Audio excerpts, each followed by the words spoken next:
In this video, let's go over the Fiverr search engine ranking signals, things that you should do to make your gigs rank higher, because on day one, you're gonna rank very low for the searches. And the things I'm gonna cover in this video are the things that you should focus on, and they will help you rank higher, higher, higher. And keep in mind, Fiverr does not tell us the proprietary algorithm rules that they have.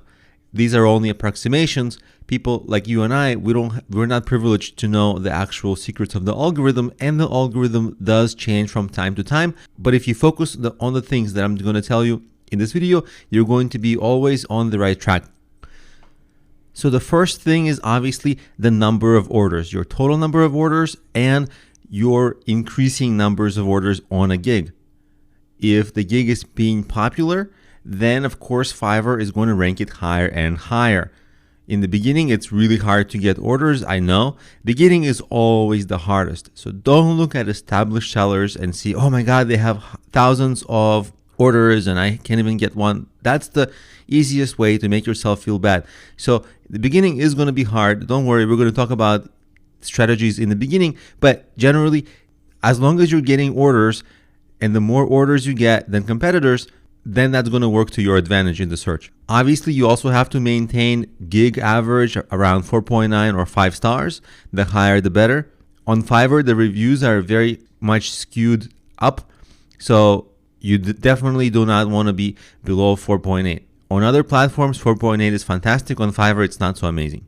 Also, average revenue per order is important. The more money you make, the more money Fiverr makes, because they take a proportional cut.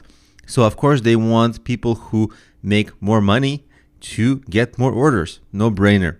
And a percentage of people who leave a nice review. Obviously you want good reviews, but you want more people to leave good reviews. For example, if half of your buyers leave good reviews, but 90% of my buyers leave good reviews, then obviously I have a better ranking signal because I have faster rate of getting reviews and a bigger proportion of people leaving reviews. Now there are a lot of ways to increase reviews. A lot of it has to do with how you close your gig.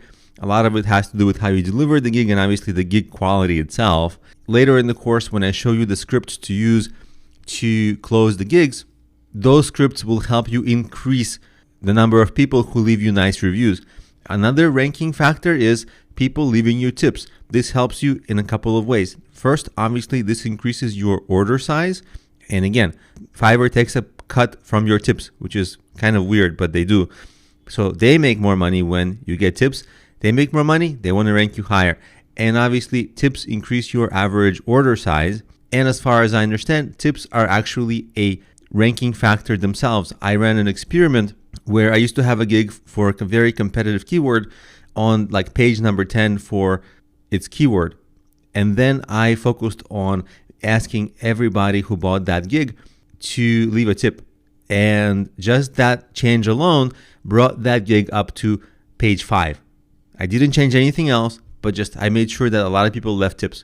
So that's something you can do. And I'll be showing you scripts that help you increase your tips as well for when you close your gigs. So let's just continue. Now, another thing that's important is your gig conversion rate, meaning there has to be a high percentage of people who buy your gig after they see your gig. And you might ask, well, how high? What's the percentage? And obviously in every niche is different because there's no ultimate number. It just has to be bigger than competitors. And the bigger, the better. I'll be showing you how to increase conversion rate with a number of factors. Some of them we've already covered, like making your gig attractive in a number of ways. And we'll keep touching on that as we go through the course. Also, of course, don't have any profile warnings. Don't break any rules on Fiverr. Make sure you have a nearly 100% reply rate. That means when anybody messages you on Fiverr, any potential clients, you have to reply within 24 hours to everybody. You don't have to reply continuously, but you do have to reply. The first reply does have to go out within 24 hours.